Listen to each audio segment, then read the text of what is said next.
Hello students, welcome to my YouTube channel जिसका नाम है एजुकेशनल हट। और आज के इस लेक्चर में हम पढ़ने वाले हैं क्लास 8th का एक चैप्टर साउंड। तो चलिए स्टार्ट करते हैं।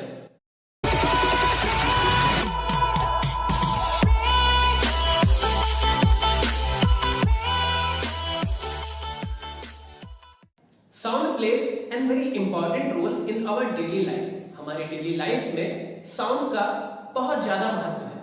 अगर आप क्लास में बैठ के पढ़ रहे हैं तो आपको ये कैसे पता चलता है कि आपकी क्लास ओवर हो गई, या आपको कैसे पता चलता है कि आपके स्कूल की छुट्टी हो गई। अगर आपके आसपास कोई टहल रहा है तो बिना देखे ही आप ये कैसे जान जाते हैं कि हाँ आपके आसपास कोई है। अगर आपके दरवाजे पर कोई आता है तो आपको ये कैसे पता चलता है कि बाहर कोई आया है। तो इन सब के पीछे का कारण है साउंड। साउंड कैसे? अगर आप क्लास में बैठ के पढ़ रहे हैं तो बाहर से घंटी बजती है और उससे हमें पता चल जाता है, उसकी आवाज को सुनकर हम ये जान जाते हैं कि हाँ हमारी क्लास एक ओवर हो गई है या हमारे स्कूल की छुट्टी हो गई है। इसी तरह जब आपके आसपास कोई टहल रहा होता है तो उसके टहलने से जो कदमों की आहट आती है, आप उसे सुनकर ये जान जाते हैं कि हाँ आपके आसपास कोई है। इसी तरह जब आपके दरवाजे पर कोई आता है तो वो या तो डोरबेल बजाता है या तो गेट को नॉक करता है, और उससे जो साउंड प्रोड्यूस होती है उस कारण आप ये जान जाते हैं कि बाहर कोई आया है। तो इन सारे फिनोमेना में साउंड बहुत ज्यादा इंपॉर्टेंट है, जिसके कारण हमें कुछ बातों का पता चलता है।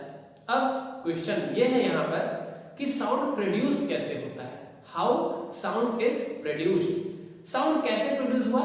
तो उसका रीजन है वाइब्रेशन। वाइब्रेशन जानते हैं, कोई ऑब्जेक्ट अगर जल्दी जल्दी किसी एक मेन पोजीशन के around two and fro motion करता है, कुछ इस तरह, ये आपको दिख रहा है, इट इज कॉल्ड वाइब्रेशन। अगर मैं वाइब्रेशन करूं तो इसके कारण साउंड प्रोड्यूस होता है।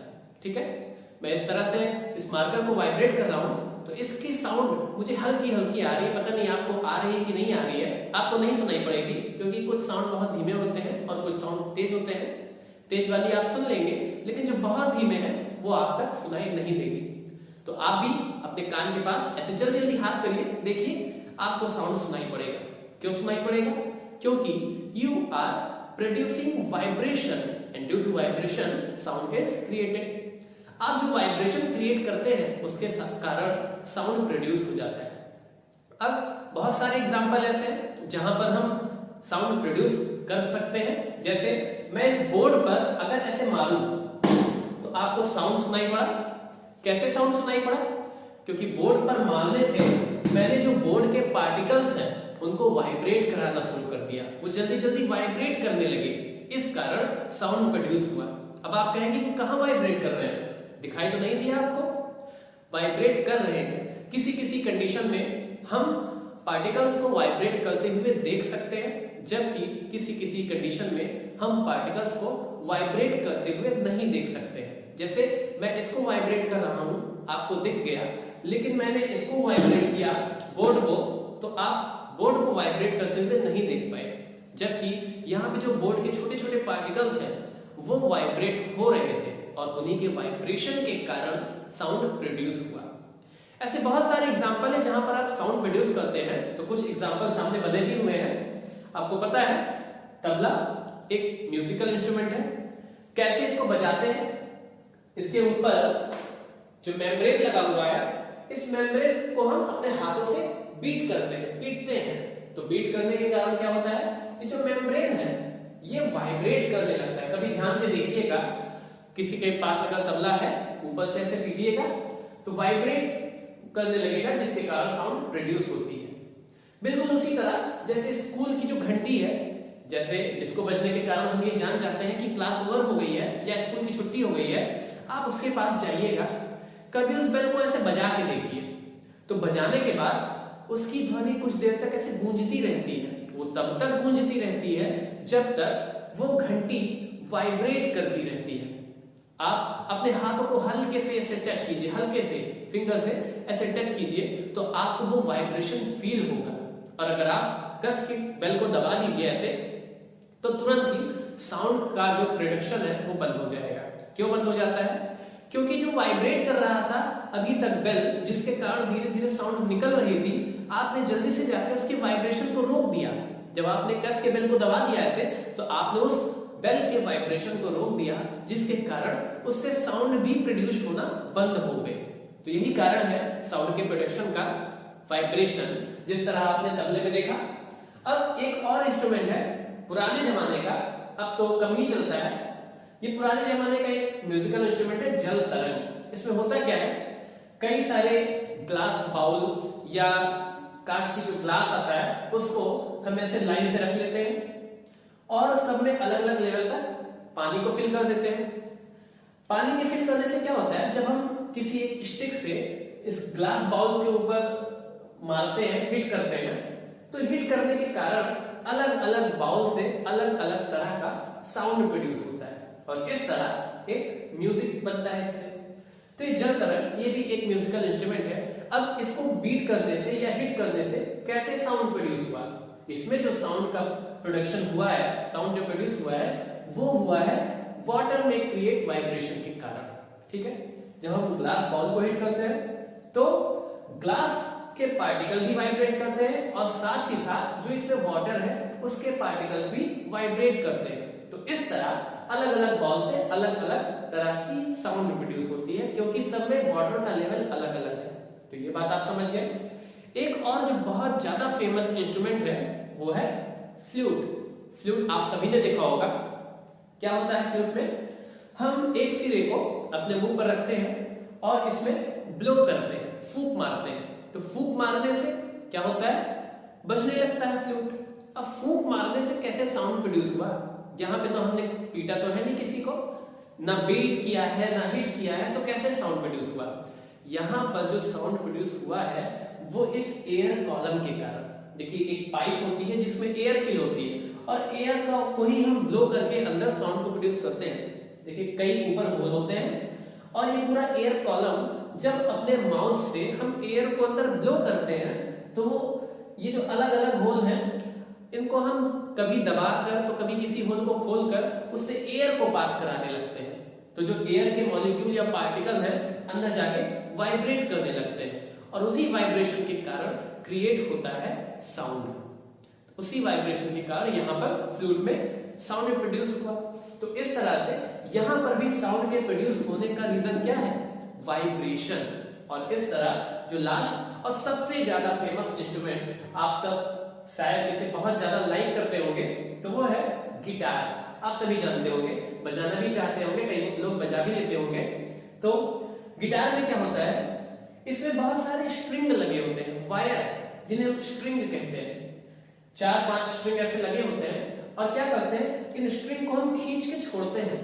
एक स्ट्रिंग खींचा छोड़ा, एक स्ट्रिंग खींचा छोड़ा, तो कुछ इस तरह से होता है। स्ट्रिंग को खींच के जब छोड़ते हैं तो उस स्ट्रिंग में भी जल्दी जल्दी वाइब्रेशन होने लगता है। अगर आपको ये वाइब्रेशन देखना है, आप रबर बैंड ले लीजिए, रबर बैंड के दोनों सिरे को बीच से तोड़कर दोनों सिरे को एक लंबा सा बांध दीजिए।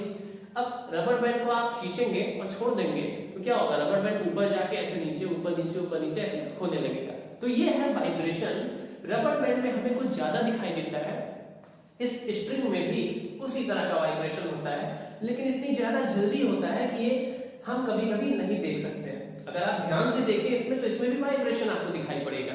ठीक है, कब, जब आप स्ट्रिंग को बजाते हैं उसके कारण जो साउंड प्रोड्यूस होता है उसका भी रीजन है वाइब्रेशन, क्योंकि इसकी स्ट्रिंग में वाइब्रेशन होने लगता है। तो अब आप जान चुके हैं कि साउंड क्यों प्रोड्यूस होता है। साउंड के प्रोड्यूस होने का एक रीजन है वाइब्रेशन। क्लियर है।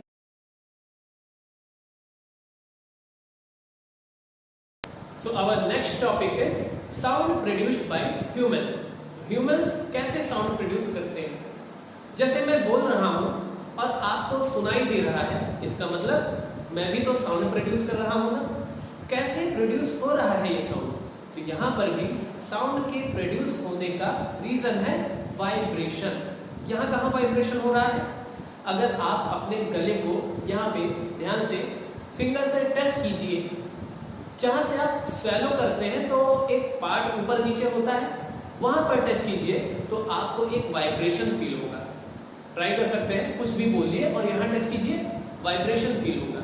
तो यहाँ पर भी आपको फील हो रहा है वाइब्रेशन, इसका मतलब यहाँ पर भी साउंड के प्रोड्यूस होने का रीजन है वाइब्रेशन। वास्तव में होता क्या है, जब हमारे लंग्स विंड को जब सक करते हैं, उसके बाद जब पंप करते हैं, तो पंप करने के कारण तेजी से जब हवा निकलती है तो बिल्कुल वैसे ही वर्क करती है जैसे एक फ्लूइड में एयर कॉलम बन रहा था, वैसे हमारी जो विंड पाइप है वो एक एयर कॉलम की तरह वर्क करती है। और यहाँ पर जो लगा होता है वॉइस बॉक्स कहते हैं या लैरिंक्स, वो विंड को कुछ इस तरह से पास करता है कि उससे अलग अलग तरह की साउंड प्रोड्यूस होती है। वॉइस बॉक्स यहाँ पर होता है, देखिए ये ह्यूमन बॉडी है, यहाँ पर इसका नेक है और नेक में इस पार्ट में जो उभरा हुआ भाग है, जो बम्प निकला हुआ है, ये है वॉइस बॉक्स। अगर इसको हम जूम करके देखें तो इसका कंस्ट्रक्शन कुछ इस तरह से होता है, इस तरह से वॉइस बॉक्स या इसको लैरिंक्स भी कहते हैं। इसमें जो बीच में होल होता है, ये इसके कारण कभी कम एयर तो कभी ज्यादा एयर इसमें से पास होती है, तो इसके कारण एक एयर कॉलम की तरह ये वर्क करता है। और जैसे फ्लूइड में साउंड प्रोड्यूस हो रही थी एयर के पार्टिकल्स के वाइब्रेशन के कारण, तो यहाँ पर भी कुछ इस तरह है, जो लैरिंक्स के मेम्ब्रेन है वो वाइब्रेट करने लगते हैं एयर के कारण। तो इस तरह से ह्यूमंस में साउंड प्रोड्यूस होता है। अब किसी किसी की आवाज पतली और किसी किसी की आवाज मोटी होती है। अक्सर आपने देखा होगा कि जो बच्चे हैं उनके मेम्ब्रेन ज्यादा पतले होते हैं, तो उनकी आवाज पतली निकलती है, इसमें बीच में गैप कम होता है। तो अगर गैप कम है एयर पास होने के लिए तो आवाज पतली निकलती है।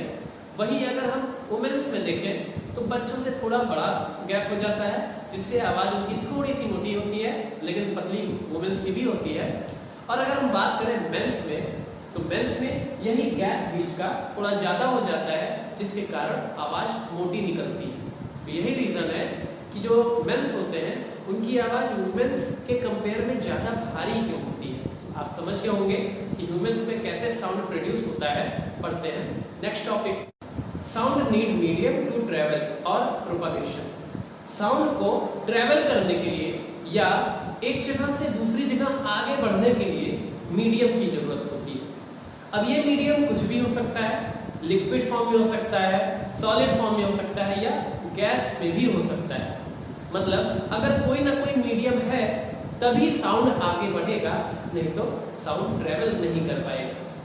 वैक्यूम में साउंड ट्रेवल नहीं कर सकता। वैक्यूम मतलब कोई मीडियम ना हो, उसे हम वैक्यूम कहते हैं। फॉर एग्जाम्पल एक बंद रूम है, अब उस बंद रूम से सारी चीजें बाहर निकाल दी गई, यहाँ तक कि जो उसमें एयर मॉलिक्यूल्स थे उनको भी एयर पंप के थ्रू सक करके बाहर निकाल लिया गया और अंदर वैक्यूम क्रिएट कर दिया गया। उस वैक्यूम क्रिएटेड रूम में सिर्फ आप हैं और आपका एक फ्रेंड है। अब आप अपने फ्रेंड को अगर बुलाएंगे तो आपका फ्रेंड कुछ सुनेगा ही नहीं, उसको सुनाई ही नहीं देगा। आप चाहे जितना चीखिए चिल्लाइए, अपने फ्रेंड को बुलाइए, आपके बगल ही होगा, फिर भी उसे कुछ सुनाई ही नहीं देगा। इसका क्या रीजन है? इसका रीजन है because there is no any medium in which sound can travel. वहां पर कोई मीडियम ही नहीं है जिसमें साउंड ट्रेवल कर सके। इसलिए साउंड जब ट्रेवल नहीं कर पाएगी तो साउंड आपके फ्रेंड के कानों तक ही नहीं पहुंचेगी। आप जो प्रोड्यूस किए साउंड अपने वॉइस बॉक्स के थ्रू, वो आगे प्रोपागेट ही नहीं होगी और आपके फ्रेंड को कुछ सुनाई ही नहीं देगा। तो इस एग्जांपल से आप समझ सकते हैं कि साउंड तभी ट्रेवल करेगा, तभी प्रोपागेट करेगा या आगे बढ़ेगा जब कोई ना कोई मीडियम होगा। अब ये मीडियम सॉलिड, लिक्विड, गैस कुछ भी हो सकता है। और सबसे ज्यादा जो साउंड ट्रेवल, सबसे ज्यादा स्पीड से अगर साउंड ट्रेवल करता है तो वो है सॉलिड्स में। उसके बाद लिक्विड में साउंड की स्पीड थोड़ी कम हो जाती है और गैसेस में साउंड की स्पीड सबसे कम होती है। ठीक है, तो ये रहा साउंड चैप्टर का पहला पार्ट। इसके बाद पार्ट 2 इसके बाद आएगा। तो अगला टॉपिक नेक्स्ट क्लास में, तब तक के लिए बाय।